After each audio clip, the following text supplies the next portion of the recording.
Well, I'm joined now by the banker to the poor, as he's been called, the Nobel Peace Prize winner and the pioneer of microcredit, Professor Muhammad Yunus, and by the economist, Dr. Dambisa Moyo, who's author of Dead Aid. Professor Yunus, first of all, I think people will be amazed by this. You know, we know our problems. Why is microcredit doing so well? Oh, for one thing, we're very close to the real economy. One of the problems with the economic crisis, the financial crisis, because the financial system got delinked from the real economy, it became a paper chaser and a kind of speculative and sort of gambling along the way. So we are still based very much in a personal relationship, in the real economy, and it helps people to change their own life, and they understand the value of it, so they honor it, they return the money. You mentioned that it works in third world country like Bangladesh. It also works in New York City. We started a program in New York City last year in January. Exactly what we do in Bangladesh, we are doing it in New York City.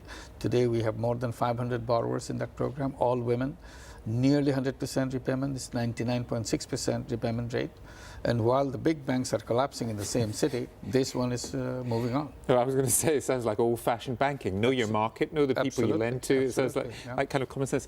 Dr. Moyo, I mean, we had some of the difficulties in Africa there. Is microcredit, microfinancing, is that working there? It is working there. It's not to the extent that many of us would like to see it there. I think it's certainly there's a big opportunity to step in where the traditional forms of financing have failed or have not actually bridged the gap of the demand for those products.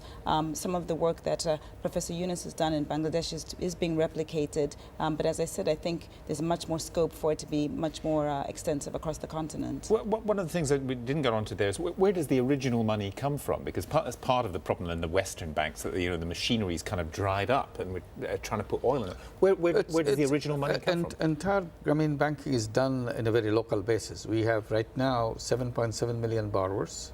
We lend out over $100 million a month. It's over $1 billion a year.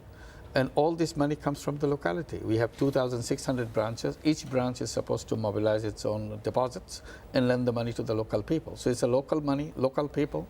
We are not linked to the international finance system. We have no shortage of money. So we don't get many people on this program who say that these days. Yeah. I mean, what's fascinating is one of the prejudices about the poor or developing countries is it's a sink for money. You won't get your money back. And one of the interesting things about this is you do. Absolutely. Why?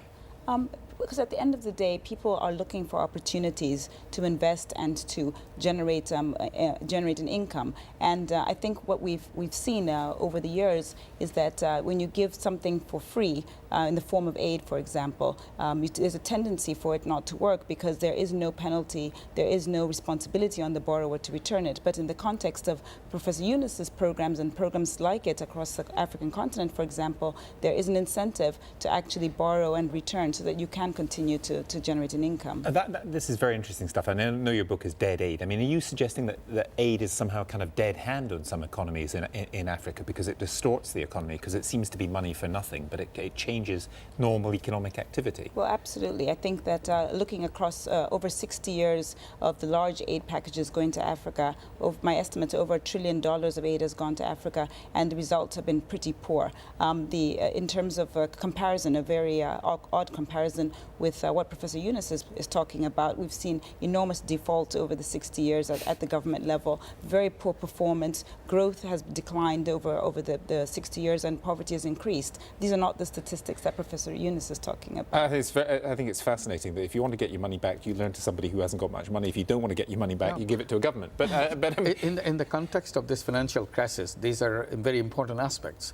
You have a dysfunctional foreign aid system, dysfunctional multilateral agencies giving loans, giving money to countries like in Africa, and dysfunctional financial system.